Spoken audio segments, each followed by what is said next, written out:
All right, we are back coming at you in glorious 8K. If you have anything you can watch 8K on, that is.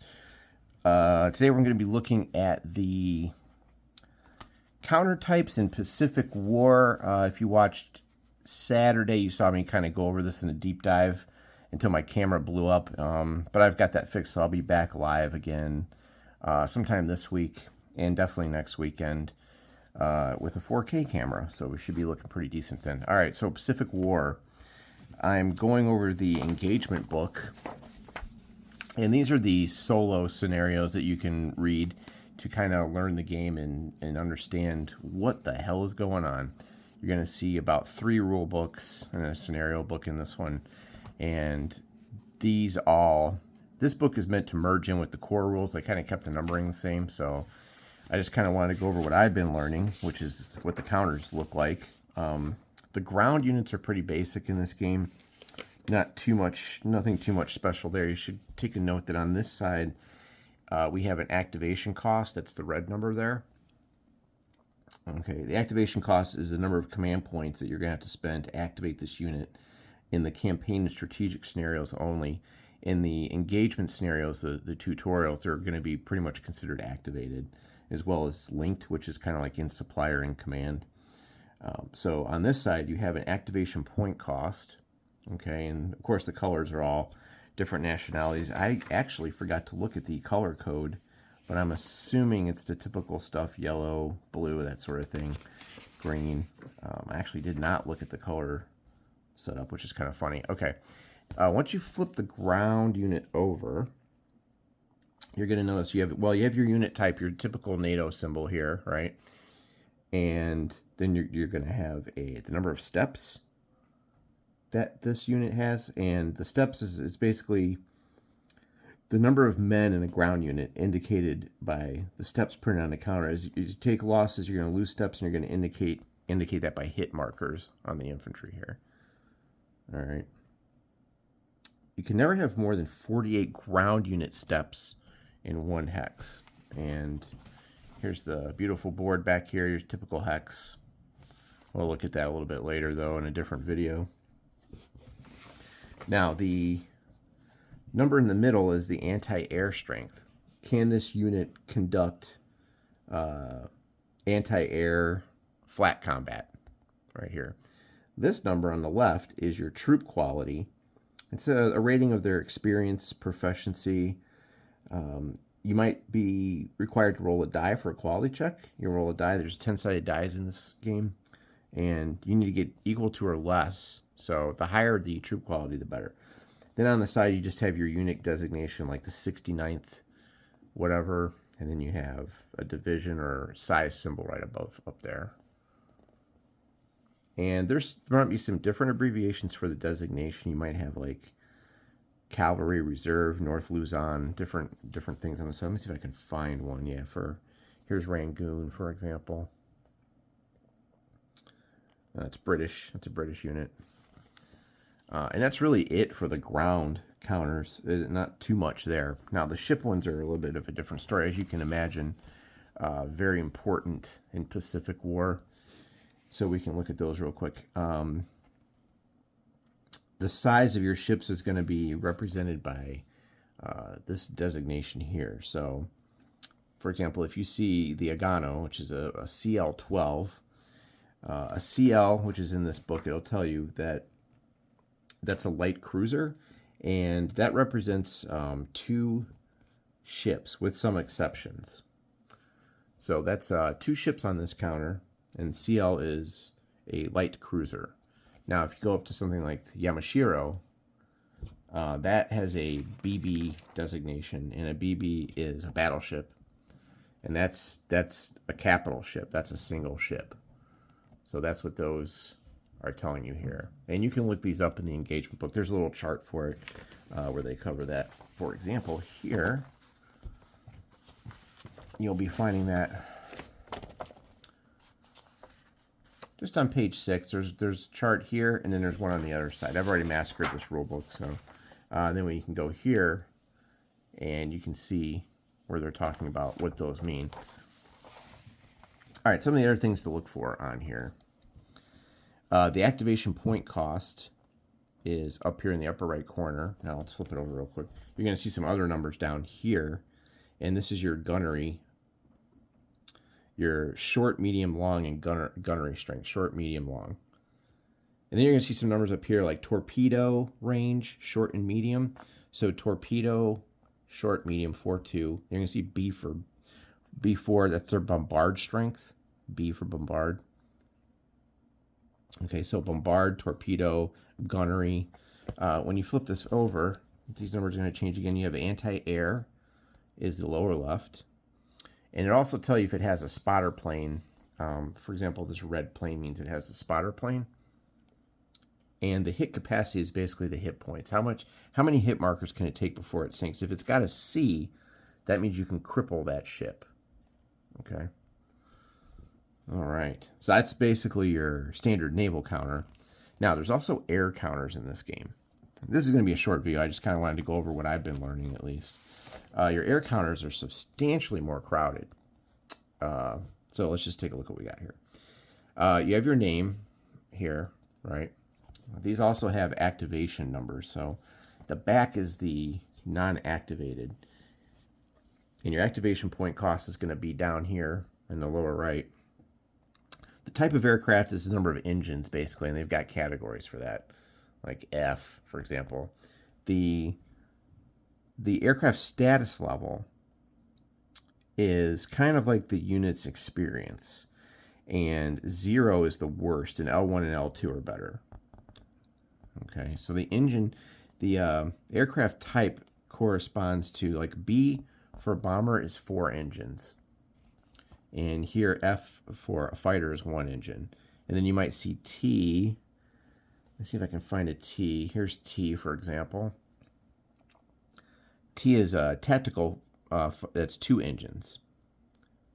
And then they have the, whether or not it's CV CAG capable or carrier CV capable carrier. And that'll tell you up here the name of the designation. If it's a long-range craft, there's some long-range units that are used to scout ahead. For example, here, they're not going to have those different factors on it. It's just got a range it can move, and this is a scout plane, right? So if you see one of those, that's what that is. They're used exclusively to search. They have no combat strength, and it's got a status level of 0. So they're not, they serve one purpose only. On the front of the counter, the range is the white number. Okay, so you can see your heavy bomber. Your bombers are going to go up way. Look at that, 26 hexes. That is the number of hexes. And the anti-air strength is this number here in the lower left. The anti-naval strength, if it has one, it can use its anti-naval strength to conduct strike combat against naval units. So, for example, here, that's got a 4, which is pretty cool. All right, and then the anti-ground strength is this little number right here. And that's really about it for the counters, at least what I've learned lately. So I was just kind of getting familiar with some things. Now, you're going to have some task force counters in here, for example, here. And I think these correspond to boxes on the task force sheet. So you're going to make task force with these and kind of group them together. And then there's just various markers and bases and things like that. Now, the base counters, let's take a look at these. So a base is going to have 2 sides, a large side and a small side. So on the small side, these indicators up here are going to be white. And then on the large side, you're going to get the more colored variety here. And basically on the large side, you're going to have a troop quality down in this lower left corner, the anti-air strength of the base in case they're getting attacked or bombed, and the launch capacity, how many they can hold.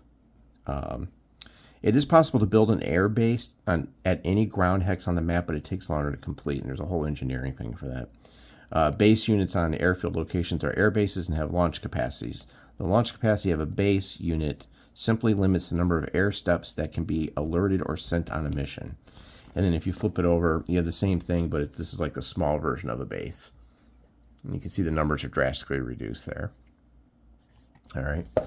Then, of course, you have your hit markers. These are going to be used to indicate hits on various things. Nothing too surprising there.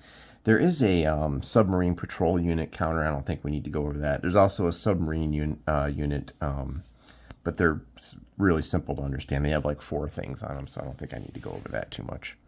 Okay, this is a fortification unit. Okay. There's 3 fortifications in this game. As you can see, Corregidor, Wake, and Singapore. All right. All 3 act substantially as naval units in a hex, basically. As long as it's not eliminated, any assault against this hex is treated as an assault on a hex occupied by an enemy naval unit. They can be engaged only by airstrikes, right?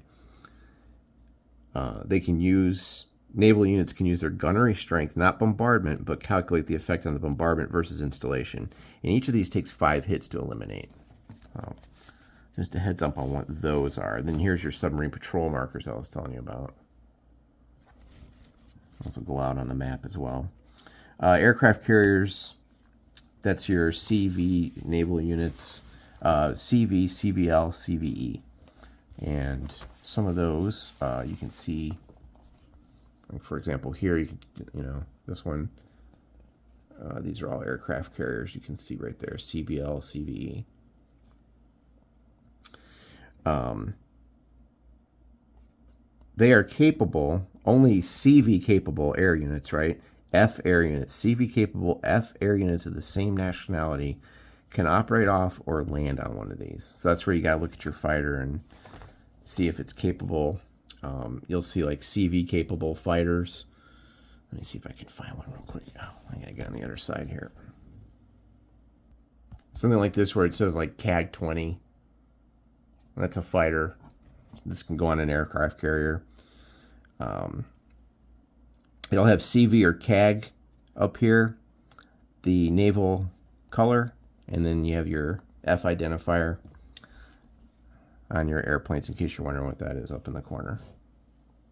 Then on our map, you can see here where we have an airfield and a port. These are pretty big. Big things to know about. There's a section on this on page 7 that you'll want to read. Port location without a base is considered an anchorage. An anchorage is any restricted water hex, atoll, terrain, island, or port location without a base unit. It can hold up to 3 non-capital naval units or 1 CVS. No other types of capital ships are permitted. So you want to get familiar with some of these markings on the map here. And it is a big map. Luckily, the designers thought ahead and they put the super cool terrain chart here on the actual map, so you can get a quick look on everything that you're staring at so you know what's going on.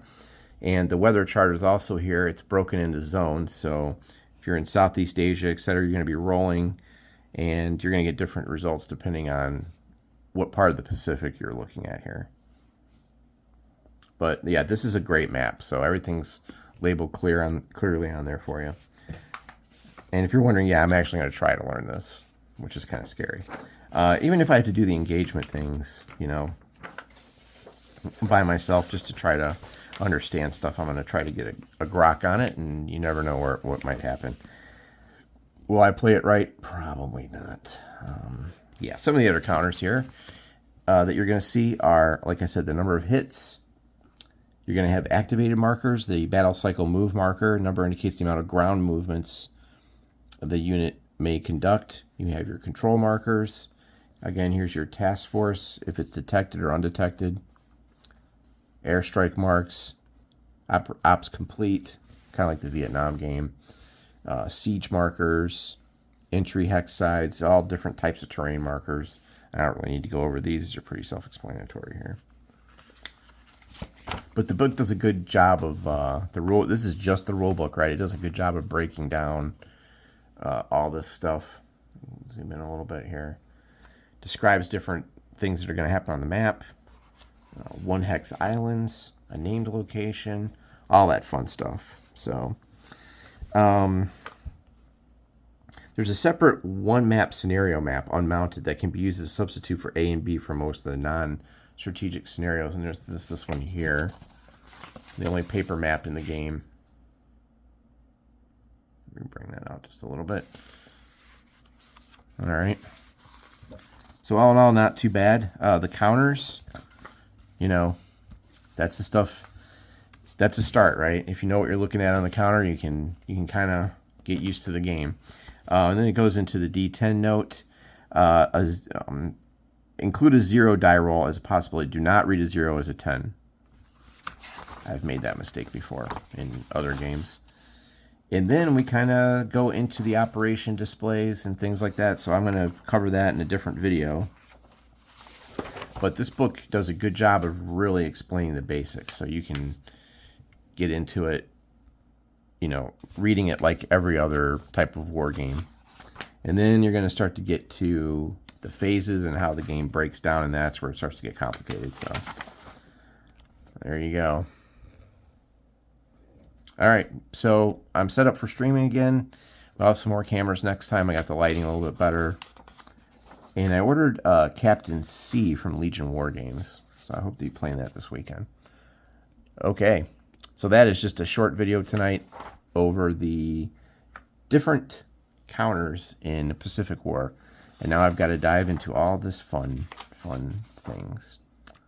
But if it's set up in this, tells you the procedure, I might be able to actually grok it, but good lord, there's a lot here. All right, if you haven't watched my live broadcast on Pacific War that I had to turn into a video because I crashed, but there you go. All right, more on this game later.